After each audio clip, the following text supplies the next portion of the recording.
couple of quick things. Number one is, you don't get anywhere in this world without a million people behind you. If you worked on this movie, please stand up for 1 second. Come on, that's you. Sister, that's you. Come on. Justin, right? And there's only one person who may have worked as hard as I did on this thing, and that's this man right here. Yay! His name is Dirk Van Fleet. My producer, he doesn't like to talk to people, so he's not going to. I was also really fortunate, we're fortunate here today to have Scott Shaw with us. Scott Shaw gave all the information. He agreed to do an interview with you for no good reason whatsoever. But he suggested the animated sequences, and he did them, so, here we go. One last thing, Mom and Dad, stand up, come on. Get over. They flew all the way from New York.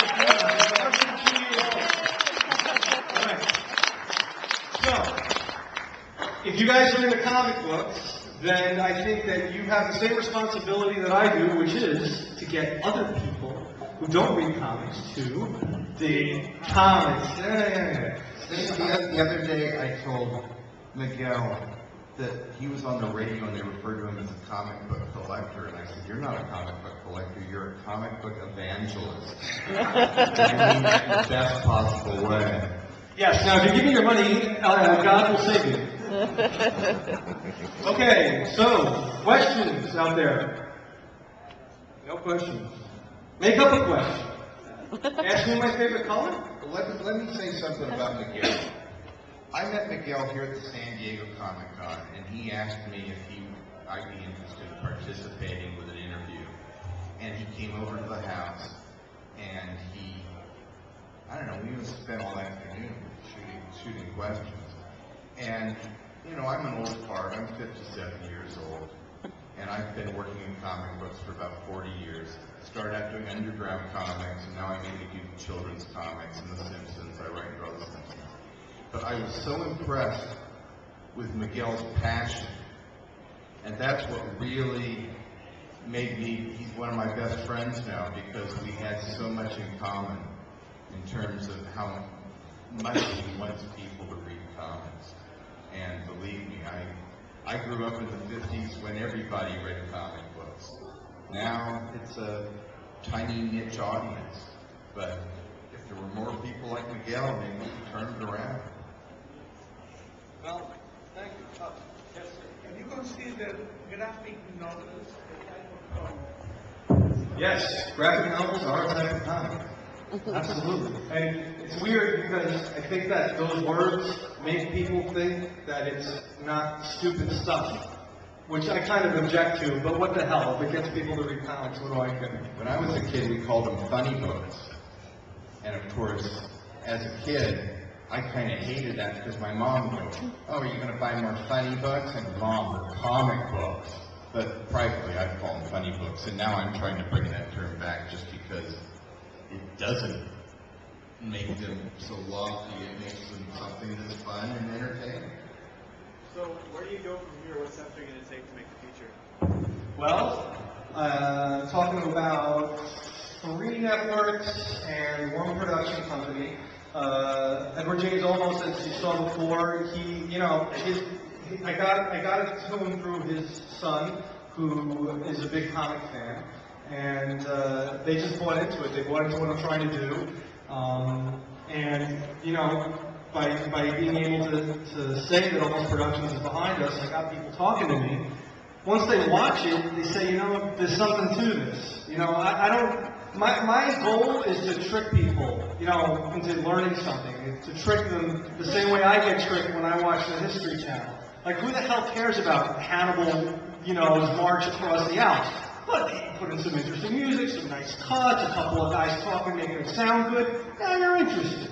Comics, people are already more than halfway there, because 5 years ago, nobody knew who Iron Man was. I knew who Iron Man was. I was reading Iron Man when I was 6 years old. But you couldn't grab somebody in the street and say, "Oh, who's Iron Man?" Now everybody knows. It's Robert Downey Jr. That's Iron Man, right? Yeah. So everybody's already more than halfway there with this just smorgasbord of comic movies, 2011, 2012, 2013, there's going to be 40 major studio features based on comic properties. No one reads a damn book. If I can get my face in front of the camera with a couple of these publishers, trust me, I'll make people want to watch this because I'm going to give them a hard time.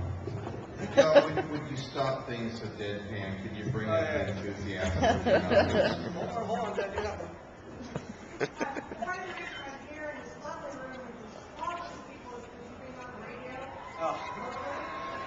Wow, more than 3 people heard it, all right.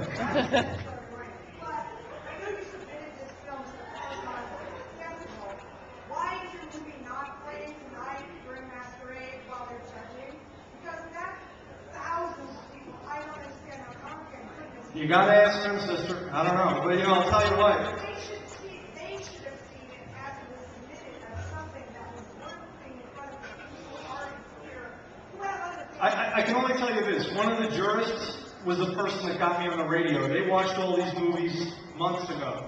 So I'm eternally grateful for that radio interview, and just to be here, just to have you guys in the room with me is a big, big deal. So I don't know how to answer your question, but maybe next year, hey, we'll be in, the room 7, and Kevin Smith will be sitting waiting in line to watch me.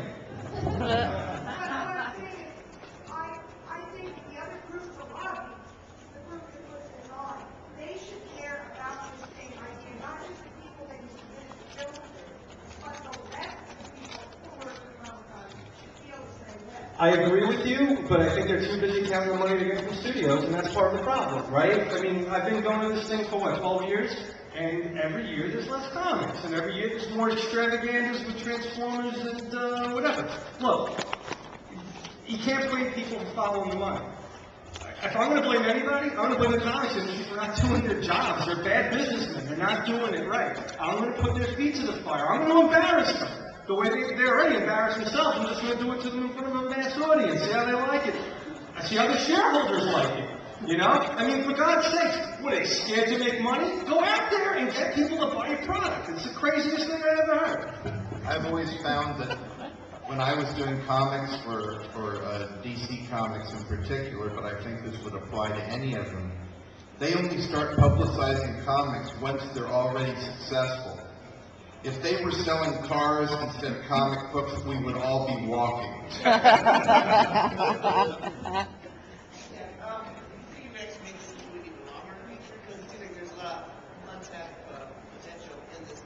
Well, yes, there's a lot of areas that we gotta hit. I gotta talk to publishers. I gotta talk to Diamond Distribution.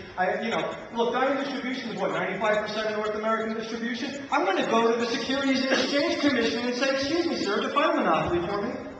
Diamond's not gonna like that, but maybe I'm not gonna be invited back here if I start talking like that. But the point is that it's a serious problem. It's all of these industry practices are based on safe bets, what they think are safe bets, yet the potential to really make a lot of dough is right there in front of them. They don't want to do anything. You shouldn't be in charge. You're a bunch of sissies. There, I said it.